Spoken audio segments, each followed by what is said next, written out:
Show you how displaced we are. Healthcare worker Uguzo Baduzi shows us the damage caused by floods that have engulfed his village Okporowo in River State. The water destroyed much of his home and his belongings and forced his parents and 8 siblings to flee. If you look at the back of my house, it's not better for this flood. The mud house, it's all, in fact, it has collapsed.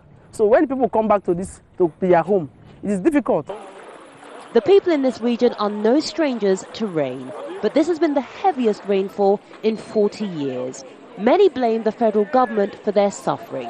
They say the authorities were not prepared to move people, provide shelter and other emergency services, despite a warning that there would be major flooding this year.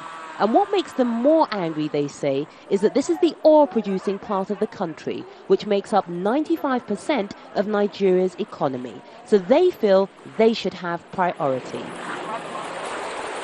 Not far away from Okporowo on the east-west road that links the oil-producing region, there are communities which are also being affected. On either side of the east-west road, there are hundreds of villages that have been completely isolated by these floods. And people tell us there are communities that simply can't be reached. They give you funds based on certain projects. Environmentalist Maurice Alagoa says the reason the scale of the flooding is so high is partly because of the release of huge quantities of water from dams in the north and climate change, but also adds the government is not doing enough to protect people. The government is even overwhelmed.